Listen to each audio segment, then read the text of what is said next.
तो इंग्लैंड को फिलहाल चाहिए 429 रन और मैं देख रहा हूँ 180 ओवर बचे हैं, यानी अगर मैं कैलकुलेट करूं तो 2.3 का रन रेट चाहिए संजय इंग्लैंड को। तो ज्यादा परेशानी तो नहीं होनी चाहिए चेस करने के लिए।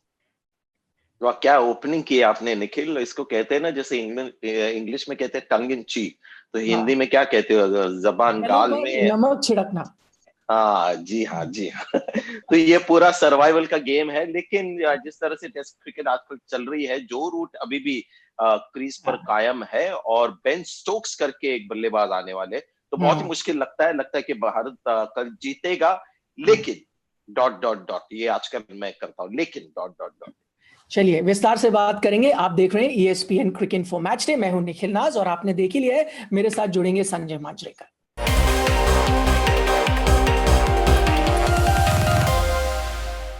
तो संजय, सबसे पहले तो बात करेंगे स्टार ऑफ द डे। अद्भुत अश्विन ने दिखाया बल्ले से जोहर। आप कहते हैं, उस दिन कह रहे थे कि फाइफर इज इक्वल टू 100, तो फाइफर तो ले चुके हैं, 100 भी बना चुके हैं। तो शायद पहला मौका हो जाएगा, 3-3 शतक एक ही टेस्ट मैच में कर लें अगर एक और फाइफर ले जाते हैं तो। हाँ। इनक्रेडिबल, और इस तरह का उनका रिकॉर्ड है इंडिया में। लेकिन एक चीज अच्छी उनको लगेगी कि अभी तक जो उनके टेस्ट हंड्रेड है वो केवल वेस्ट इंडीज के खिलाफ आए हैं। तो कहीं ना कहीं उनको लगता होगा कि एक ही टीम के साथ अगर आप 100 बनाते हो तो फिर उतना सेटिस्फैक्शन आता नहीं। लेकिन इंग्लैंड के खिलाफ, एक टॉप टीम वर्ल्ड के खिलाफ, उन्होंने 100 रन बनाया, और इस तरह के पिच के ऊपर। और अच्छा लग रहा है कि 5 विकेट लेने के बावजूद, और जिस तरह की गेंदबाजी, बहुत ढेर सारे ओवर्स उन्होंने डाले पहले टेस्ट मैच में, उसके बावजूद उनके पास इतनी एनर्जी थी, इतना जो कहते हैं ना मेंटल स्ट्रेंथ थी, कि जाके एक शतक भी बनाए। तो ये बहुत ही अच्छे संकेत है रविचंद्र अश्विन के इमीडिएट फ्यूचर के लिए। क्योंकि एक समय था, हमने पहले भी बात की, कि 2-3 साल लग रहा था कि उनकी बल्लेबाजी इतनी जोर नहीं पकड़ रही है, ऐसा भी लग रहा था शायद वो केवल बॉलिंग पे फोकस करना चाह रहे थे, उनका नंबर भी थोड़ा सा ढल गया। लेकिन अभी जडेजा टीम में है नहीं, शायद उनको लगता होगा कि अब जिम्मेदारी ज्यादा है नीचे क्रम के बल्लेबाजों के बीच, के उनको कंट्रीब्यूट करना है। लेकिन देखकर बहुत अच्छा लगा। जैसे संजय ने कहा, एक अंतराल हो गया था, बल्ले के साथ रन नहीं आ रहे थे। 4 साल पहले उन्होंने एक अर्धशतक लगाया था टेस्ट क्रिकेट में, और 4 साल बाद अब जाकर एक 100 यहां पर जड़ दिया। एक चीज पर मैं गौर कर रहा था संजय, आपने भी शायद वो तस्वीरें देखी हो, जब 100 पे पहुंचे तो मोहम्मद सिराज तो ऐसे सेलिब्रेट कर रहे थे जैसे वो उनका 100 हो। क्या ये आपको दर्शाता है कि टीम का माहौल किस तरह का है इस वक्त? और शायद हमें एक थोड़ा इंसाइट दे देता है कि ऑस्ट्रेलिया में ये टीम लड़ी तो क्यों लड़ी। ये है शायद इस टीम का असली पिक्चर, अगर आप कहें तो। टीम का ही नहीं, ये शायद देश का स्पिरिट है।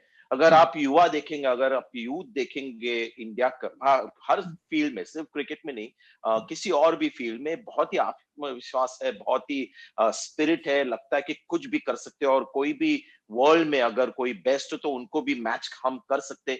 ये एक डीप रूटेड अंदर से एक कॉन्फिडेंस है।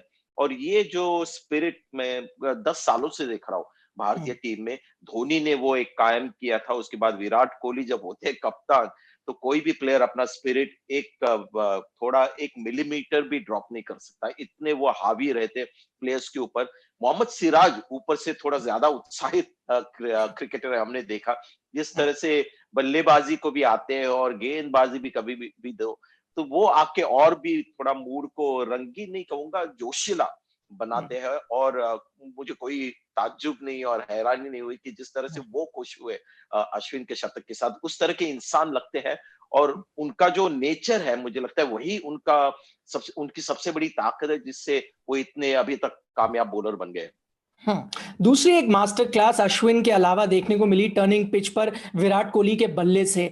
और मुझे कहीं ना कहीं ऐसा लग रहा था शायद उनके जहन में वो डिसमिसल था मोइन अली वाला, क्योंकि 50 तक तो मैंने कवर ड्राइव खेलते उनको नहीं देखा। तो मेंटल रिजॉल्व एक सारा दिखा रहा था विराट कोहली का, कि आज सोच के आए थे आज तो रन बनाने हैं।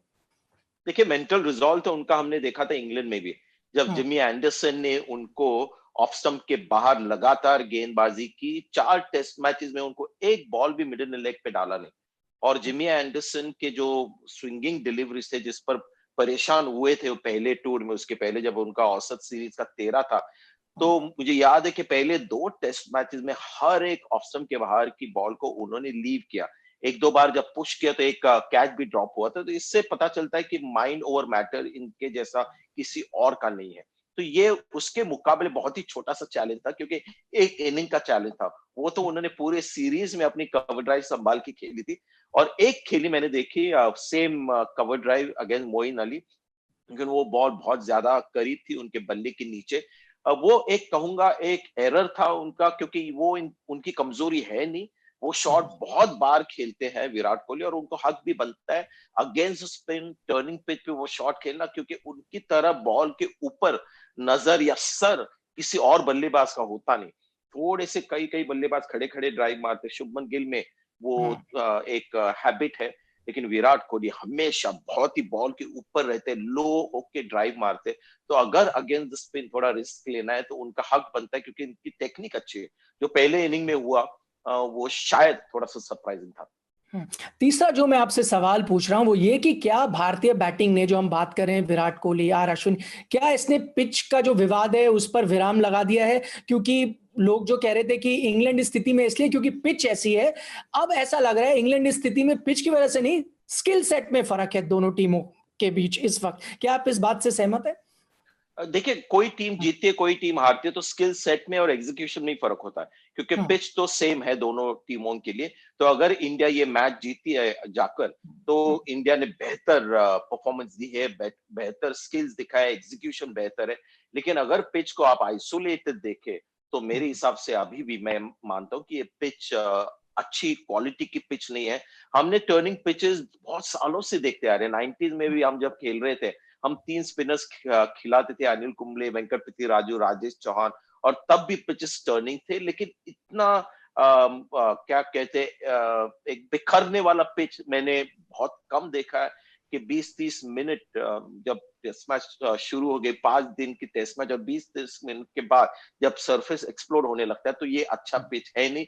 रन्स करेंगे, अच्छे बल्लेबाज रन करेंगे, उसके ऊपर शायद ये भी विवाद हो सकता है कि अगर अच्छे स्पिनर्स होते इंग्लैंड के पास, अगर एशियन श्रीलंकन जो दिग्गज उनके स्पिनर्स थे, क्या भारत उसी तरह बल्लेबाजी कर पाता, ये भी है।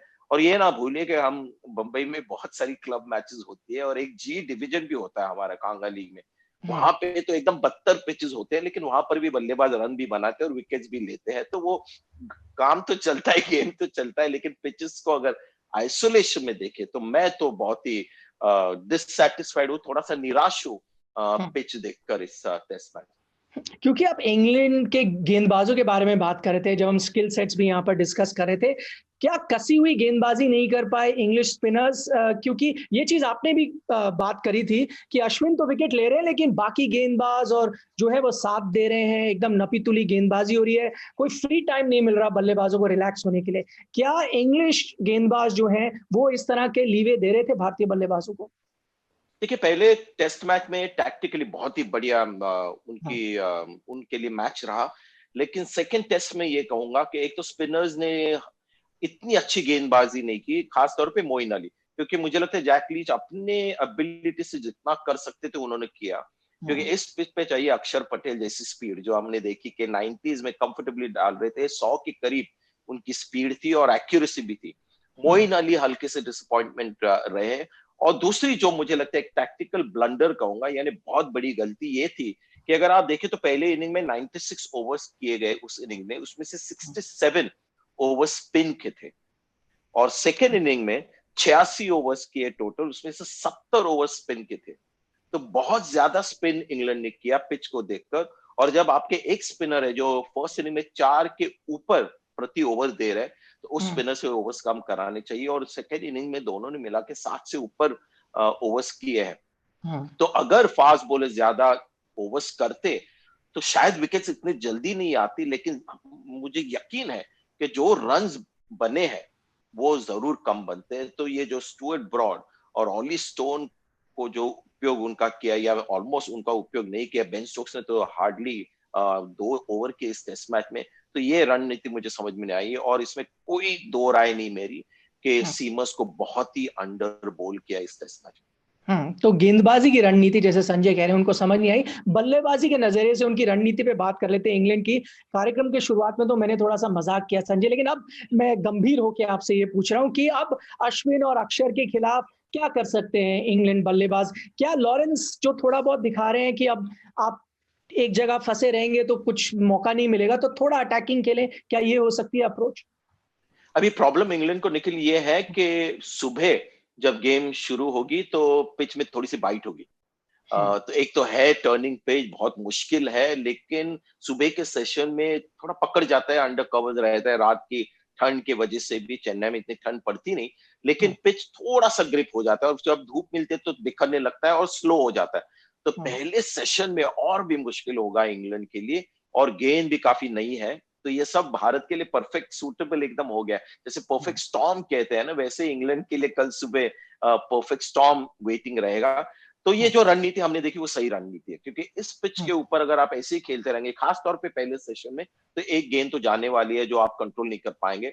हमने देखा कि लॉफ्टेड शॉट इस पिच में खेलना थोड़ा आसान है, अलोंग द ग्राउंड खेलना मुश्किल है, क्योंकि हमने देखा मोहम्मद सिराज ने भी लॉफ्टेड शॉट खेला, छक्का मारा। ईशांत शर्मा को शायद मैंने पहली बार अपने करियर में देखा है उनके ये छक्का मारते हुए, अश्विन ने भी बहुत आराम से मारे हैं। तो ये ऐसा पिच है यहाँ पर हल्की सी बाउंस होती है स्लो, तो लॉफ्टेड शॉट्स अगर मारे तो रन बन सकते हैं। तो मुझे लगता है इसमें कोई मुझे डाउट नहीं है कि बेन स्टोक्स उस तरह की पारी खेलेंगे, और शायद इंग्लैंड बल्लेबाज भारत के बल्लेबाजों से सीखकर केवल डिफेंस नहीं करेंगे, बीच बीच में आक्रामक रवैया जरूर अपनाएंगे। एक बात तो फिलहाल तय नजर आ रही है कि चौथा दिन शायद आखिरी दिन ही हो, तब हमारी मुलाकात होगी संजय मांजरेकर के साथ। आप देख रहे थे ESPN क्रिकेट फॉर मैच।